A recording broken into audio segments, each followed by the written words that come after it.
बिस्मिल्लाहिर्रहमानिर्रहीम। बेटा आज हमारा 16th लेक्चर है and we are going to talk about the cytoplasm and cytoskeleton. Cyte का मतलब होता है सेल। क्या मतलब होता है? सेल। तो अगर मैं आपको बताऊं ना साइटोप्लाज्म क्या होता है तो हम कहेंगे sir it is a semi viscous.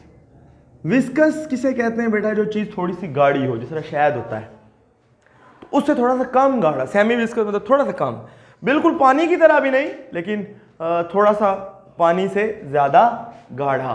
सही है, विस्कस।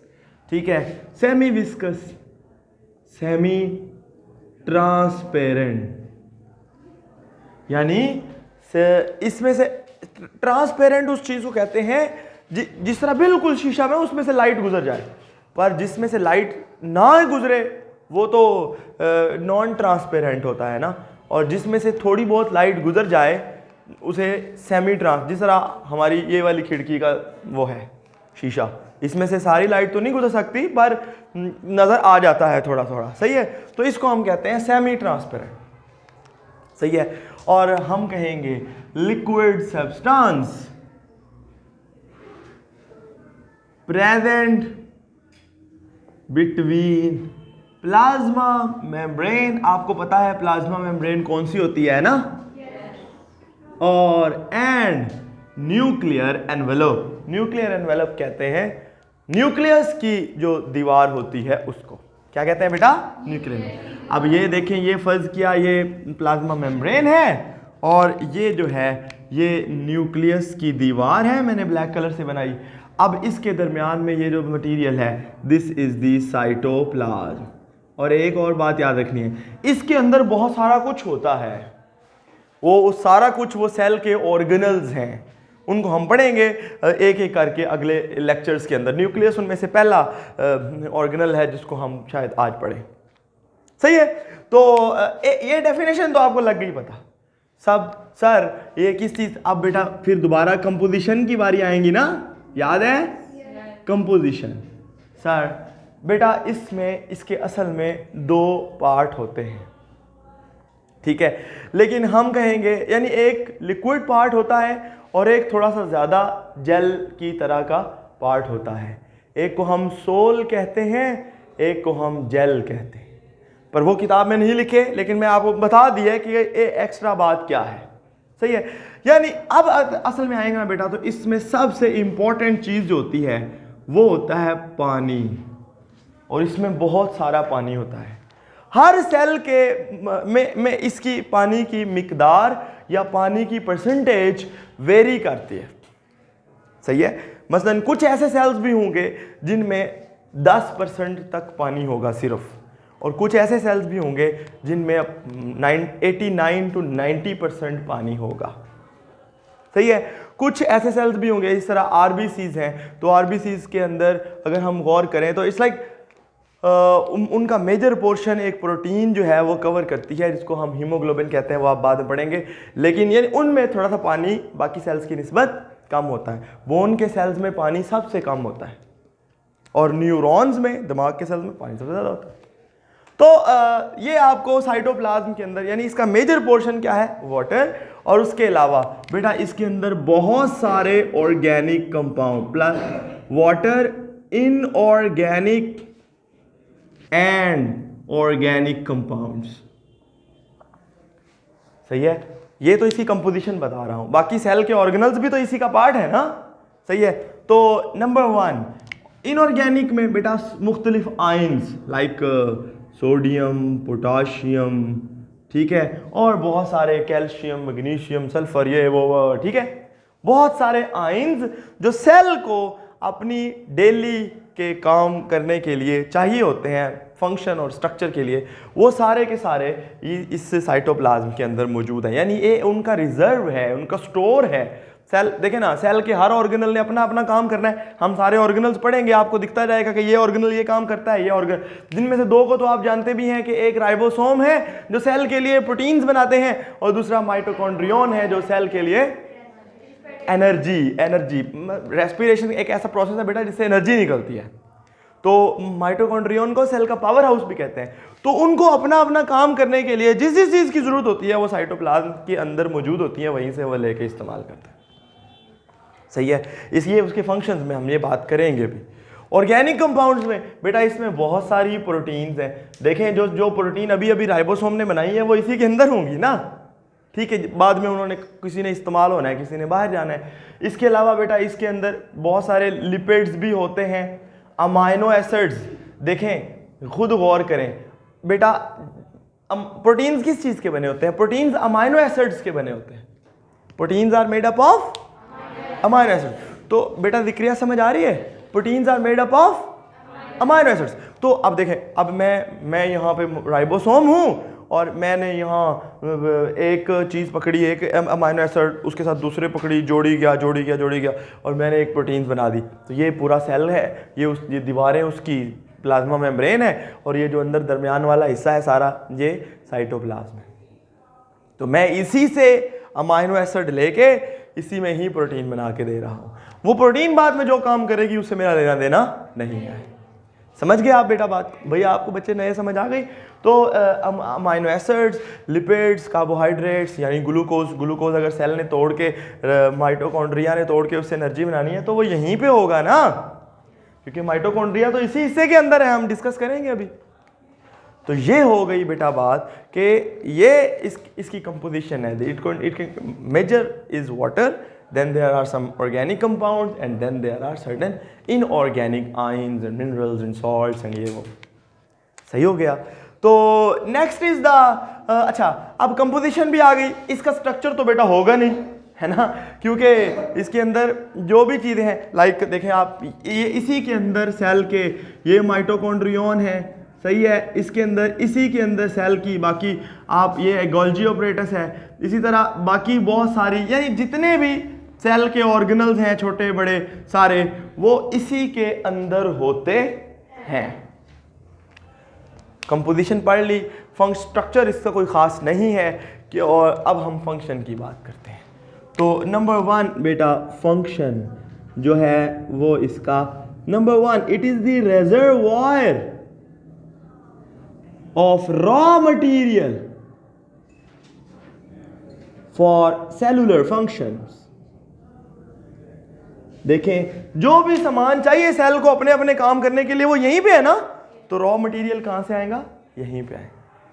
ठीक है, सेल के अंदर जो भी रॉ मटेरियल्स इस्तेमाल होंगे, लाइक अमाइनो एसिड्स प्रोटीन बनाने के लिए, फैटी एसिड्स लिपिड्स बनाने के लिए, हाँ, न्यूक्लियोटाइड्स ये कुछ चीज़ें होती हैं जो डीएनए और आरएनए बनाने के लिए इस्तेमाल होती हैं। इनके बारे में आप अगली क्लास में जाके पढ़ेंगे।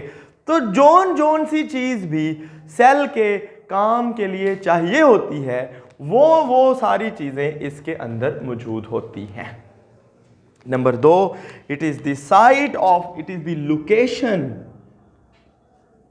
ऑफ मैनी, बल्कि ऑल सेलुलर ऑर्गेनल्स। बेटा सेलुलर ऑर्गेनल्स यहीं पे पाए जाते हैं जो सेल के लिए मुख्तलिफ काम करते हैं। ये सेलुलर ऑर्गेनल्स की जगह है, उनका घर है। समझ आ गई? तो ये भी एक फंक्शन हो गया। आखिर में बेटा 2 इंपॉर्टेंट फंक्शन हैं, यानी it is the site of occurrence of many biochemical reactions. बहुत सारे रिएक्शंस ऐसे हैं जो साइटोप्लाज्म के अंदर होते हैं। मसलन सेलुलर रेस्पिरेशन का एक प्रोसेस आप पढ़ेंगे अगले 7वें चैप्टर में, जिसमें आपको पढ़ाया जाएगा कि सेल्स ग्लूकोज को या फूड को तोड़ के एनर्जी कैसे लेते हैं। उसके 3 स्टेप हैं, जिनमें से जो पहला स्टेप है उसको ग्लाइकोलिसिस कहते हैं। इसलिए आपको मैंने थोड़ी सी तमहीद बताई इसकी कि यहाँ पे इसका नाम लिखा हुआ है और यहाँ पे तैयारी करते हुए टेस्ट किया आप चैप्टर नाम भूल जाएंगे। लेकिन अभी आपको पता चल गया कि सेलुलर रेस्पिरेशन का जो प्रोसेस है, जिसमें बहुत सारी क्या उसे कहते हैं एनर्जी बनाई जाती है ग्लूकोज को और फूड को तोड़ के, उस एनर्जी का जो बनाने के प्रोसेस का सबसे पहला स्टेप जो है वो यहाँ होता है साइटोप्लाज्म। सही है। इसी तरह अगर आप खैर बाकी सारी चीज़ें बैक्टीरियल सेल के अंदर बात करें तो वहाँ तो फोटोसिंथेसिस के रिएक्शन भी या मेम्ब्रेन पे होते हैं या फिर साइटोप्लाज्म पे होते हैं। जो कल मैंने आपको बात बताई थी, क्योंकि बैक्टीरिया में मेम्ब्रेन बाउंड ऑर्गेनल नहीं होते। हम इस बारे में भी बात करेंगे, difference between prokaryotic and eukaryotic cell. तो बेटा यहाँ तक कोई सवाल है? सही है। अगर आपको बुनियादी कॉन्सेप्ट मिल गया है, किताब में भी इतना लिखा है, अगर आप इसमें ज़्यादा पढ़ना चाहते हैं तो आप फर्स्ट ईयर की बायो की किताब यही 4th चैप्टर खोलेंगे, उसमें साइटोप्लाज्म खोलेंगे, वो आपको थोड़ा सा ज़्यादा डिटेल में सारी बातें बता देगा। सही है। और उस पर लेक्चर्स भी रिकॉर्डेड है, वो लेना चाहें तो वो भी ले सकते हैं। ये आपको अपनी मेहनत करनी पड़ेगी कि कितनी। अगर आप किसी चीज़ के बारे में ज़्यादा नॉलेज लेना चाहते हैं तो फिर आपको उसको परसू करना पड़ेगा। उससे भी ज़्यादा लेना चाहते हैं वो भी आपको फिर जरूरत नहीं है। ठीक है। तो next set is the cytoskeleton. भाई खुद सोचें। हाँ, साइट का मतलब CYTE, साइट का मतलब क्या मैंने बताया था? सेल है। शाबाश शाबाश। स्केलेटन का मतलब क्या? ढांचा। बेटा समझ आई? अहमद अली, क्या नाम था आपका? फहद। हाँ, तो सेल का ढांचा है, मतलब भाई हमारा ढांचा हमारे अंदर क्या करता है?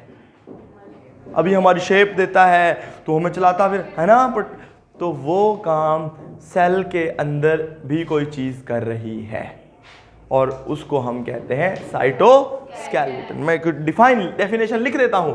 It is the fine network of microtubules, microfilaments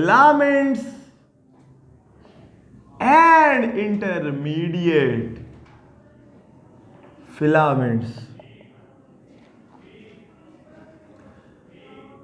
which occurs between, या विच occurs की बजाय प्रेजेंट लिख दें तो सीधा सीधा plasma membrane and nuclear envelope. ये बेटा मैं इसकी एग्जांपल बड़ी मशहूर दिया करता हूं। आप समझें कि हम इस टाइम एक सेल में हैं और हम सारे ऑर्गेनल्स हैं, हाँ जी। और ये एक सेल है, उसकी दीवारें, उसकी प्लाज्मा मेम्ब्रेन है, ये सारा बंद है बिल्कुल, ये दरवाजे भी बंद हैं। और इसके अंदर एक लिक्विड, चलो एक लिक्विड भरा हुआ है जो शहद भी नहीं है, पानी भी नहीं है, कुछ दरमियाने दर, वो साइटोप्लाज्म हो जाएगा कि नहीं? जवाब दिया करो, जवाब दिया करो। वो साइटोप्लाज्म हो जाएगा। अच्छा, अब बेटा ग्रेविटी के हिसाब से हम क्या, मैं इधर ही नहीं बैठा रहूँगा, नीचे नीचे हो जाऊँगा ना? वो सारे ऑर्गेनल सारे इकट्ठे, जिस तरह हम ग्रेविटी के हिसाब से सारे नीचे बैठे हैं क्या नहीं? लेकिन बेटा अगर यहाँ पे इस पूरे कमरे के अंदर रस्सियाँ लगी हों छोटी छोटी, कोई मोटी रस्सी, कोई उससे पतली रस्सी, कोई बिल्कुल पतली रस्सी है, तो आप समझे कि यहाँ से लगा के उसको उधर, जिस तरह वो मस्जिद के अंदर इत्तिकाफ वालों ने लगाई होती है ना, इधर से भी बांध दिया होता है ना, एक दीवार को दूसरी दीवार के साथ, ठीक है। अब एक उधर से इधर बांध दूं, इधर से इधर, एक पूरा जिस तरह जाला होता है ना वैसा बना दूं, समझ गए? आप समझे जिस तरह जाला होता है, कितना ज़्यादा है उसमें, समझे? वो जाले ऐसे हैं जो कोई मोटी रस्सी का बना हुआ है, कोई बारीक का, कोई दरमियाने उससे भी बारीक का, और वो बड़े मजबूत हैं, वो टूटते जाले को तो आप उंगली ऐसे मारेंगे तो वो तो टूट जाएगा ना, लेकिन ये नहीं टूटते। बेटा अब ज़रा मुझे बताओ, अगर मैंने माइटोकॉन्ड्रिया को वहाँ नुक्कर में रखा है तो क्या वो अपनी जगह पे रहेगा ना? थोड़ा इधर उधर तो हाँ, थोड़ी बहुत मूवमेंट्स होती हैं जिनको हम साइटोप्लाज्मिक स्ट्रीमिंग मूवमेंट्स कहते हैं, पर वो मूव मतलब एक पूरी तरह ग्रेविटी की वजह से नीचे नहीं बैठ जाएगा। इसी तरह एक और भी सेल है, वो ऑर्गेनल दूसरा वहाँ पड़ा हुआ है, तीसरा यहाँ पड़ा हुआ है, सही है ना? लिक्विड सब्सटेंसेस मूव करती रहती हैं और थोड़े थोड़े साइटोप्लाज्म के अंदर अंदर, और थोड़े बारीक बारीक लाइक छोटे छोटे ऑर्गेनल्स भी कुछ थोड़ा बहुत हिल लेते हैं, अपनी जगह से इधर उधर जा सकते हैं, यस। लेकिन सारे ऑर्गेनल्स बिल्कुल ग्रेविटी की वजह से नीचे नहीं बैठ जाते, सही है। दूसरी बात, अब आप इस सिचुएशन को इमेजिन करें बेटा कि अगर ये कमरे की दीवारें बिल्कुल समझे आप प्लास्टिक का शॉपर है ना, या गुब्बारा है, तो ये तो ऐसे बंद हो जाएंगी ना, या ये गोल हो जाएंगी ना। लेकिन अगर सारे सेल्स गोल तो नहीं होते, कुछ सेल्स कोई और साइज के होते हैं, है ना, कोई और शेप के होते हैं, सारे सेल्स गोल नहीं होते। तो बेटा मुझे एक बात बताएं, ये एक सेल है, ठीक है, अगर मैं यहां से एक रस्सी बांध के, यानी ये समझे आप, ये एक सेल है, मैं यहां से एक रस्सी बांध के यहां और फिर उसको खींच देता हूं, तो ये सेल ऐसा नहीं बन जाएगा, ठीक है। इसी तरह इधर से एक बांध देता हूं तो फिर ये ऐसा, जैसा भी, सही समझ रहे हैं ना बात को, ठीक है। तो बताने का सिर्फ मकसद ये है कि जो सेल की शेप होगी वो किसने मेंटेन की होगी। आप रस्सी बांध के इधर खींच लेते हो तो वो दीवार उतनी सी इधर आ जाती है, इधर से इधर खींच लिया, इधर से इधर, ऊपर से नीचे, लाइक जो सेल की शेप है वो वैसी क्यों है, क्योंकि सेल के साइटोस्केलेटन ने अंदर से उसको बांधा हुआ है, इधर से इधर, उधर से उधर, उधर से उधर, यानी plasma membrane to nuclear envelope. और मैं यहां पे जानबूझ के कोई और सेल बनाऊंगा, फर्ज किया, जो कि सेल है भी नहीं लेकिन फर्ज किया, ठीक है। तो आप ये समझे, इधर से इधर बांधा हुआ है, इधर से इधर, इधर, और ये कुछ मोटे धागे हैं, कुछ बारीक धागे हैं, समझ रहे हैं ना आप बात को। आपकी किताब में सिर्फ इसका क्रॉस सेक्शन दिया होगा, लाइक ऐसे करके, ऊपर एक दीवार है सीधी और नीचे एक दीवार है सीधी, दरमियान में न्यूक्लियस बनाया हुआ है और उसके साथ धागे जुड़े हुए हैं। मैं वो डायग्राम बना सकता हूं पर उसकी जरूरत नहीं है अभी।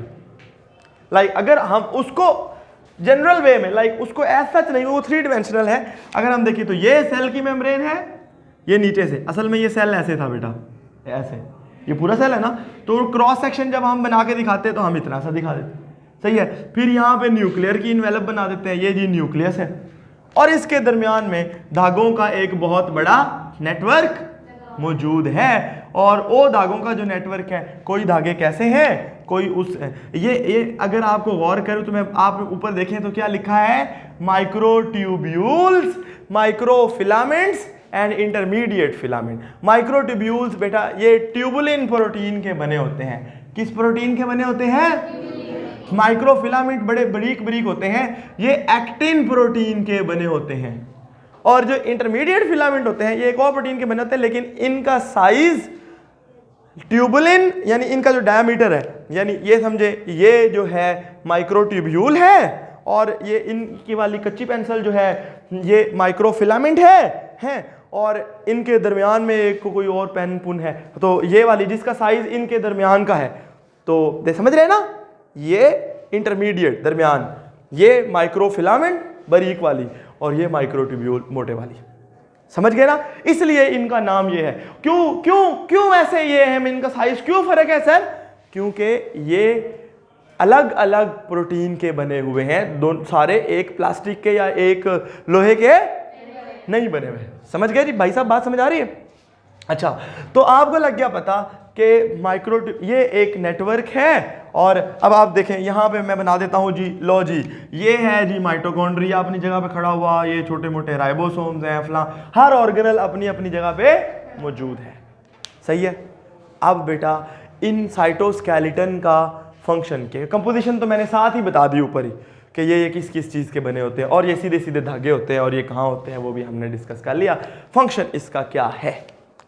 तो फंक्शन अगर मैं आपके सामने बताऊं ना बेटा, तो बड़े इंपॉर्टेंट 2 फंक्शन तो मैं अभी तक आपको बता चुका हूं, भला मुझे बताओ तुम।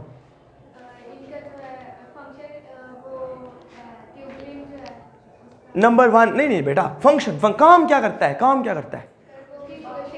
है, शाबाश शाबाश, it maintains the shape of the cell. Maintain का लफ्ज लिख लेना ना।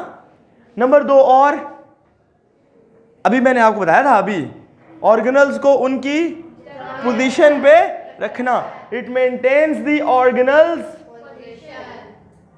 Maintain different organelles on their position. 2 काम मैं आपको इसके अलावा बना देता हूं बेटा, बहुत सारे। इधर देखें सेल, कुछ बैक्टीरियल सेल आप पढ़ेंगे, कुछ इवन यूकैरियोटिक सेल हम पढ़ेंगे, उनके अंदर सीलिया, छोटे छोटे बाल, जिस तरह आपको पढ़ाया नहीं था, पैरामीशियम पढ़ाया था, फ्लैजिला, वो भी आपको बताया था कि बैक्टीरिया के अंदर एक धागे से होते हैं जो उनको मूव कराते हैं, सही है बेटा, वो भी इन्हीं फिलामेंट्स के बने होते हैं। किसके बने होते हैं? इन्हीं माइक्रोट्यूब्यूल्स और माइक्रो। तो हम कहेंगे formation of cilia and flagella. सही है। और आखिरी बात ये मैं अभी लिख देता हूं, आप याद भी करेंगे, आप पेपर में भी लिखेंगे, पर जब हम 5वां चैप्टर पढ़ेंगे तो मतलब इसका आपको तब समझ आएगा। बेटा जब सेल डिवाइड होते हैं ना, तो इधर से भी कुछ, यानी सेल के 2 पोल बन जाते हैं सेंट्रोसोम्स के, एक इधर चला जाता है, एक इधर चला जाता है। आपको पढ़ाऊंगा अभी, इसलिए कह रहा हूं सिर्फ याद करना, याद रखना बस। इधर से भी धागे निकलते हैं, इधर से भी धागे निकलते हैं, वो क्रोमोसोम्स के साथ अटैच हो जाते हैं और फिर क्रोमोसोम्स को खींचते हैं। क्रोमोसोम नंबर जो है वो क्रोमोसोम्स जो स्प्लिट होते हैं सेंट्रोमियर पे, आधे इधर चले जाते हैं, आधे इधर चले जाते हैं। वो जो धागे हैं ना, उनको हम स्पिंडल फाइबर्स कहते हैं। क्या कहते हैं बेटा? अगर आप में से किसी ने 5वां चैप्टर स्कूल में पढ़ लिया हो तो आपको तब भी पता लग जाएगा कि स्पिंडल फाइबर्स, और उनकी वजह से वो देखें ना, आप इधर से भी धागे आ रहे हो, इधर से भी, तो ये एक प्लेट सी बन जाती है ना धागों की, कि नहीं? ये देखें, ये एक सेल है, तो फर्ज किया ये लाइक, तो ये क्रोमोसोम खड़े हुए हैं, समझ रहे हैं ना बात को? और ये देखें इधर से भी धागे आ गए, इधर से भी, है ना? और कुछ धागे ऐसे आपस में भी मिलते हैं। सही है। तो ये एक प्लेट सी बनती है, इसे स्पिंडल प्लेट कहते हैं या स्पिंडल फॉर्मेशन। सही है। तो वो काम, ये जो धागे हैं ना, ये भी माइक्रोट्यूब्यूल्स होते हैं। सही है। तो इट फॉर्म्स दी स्पिंडल, यानी spindle formation during the cell division, वो लिख लीजिएगा। सही है।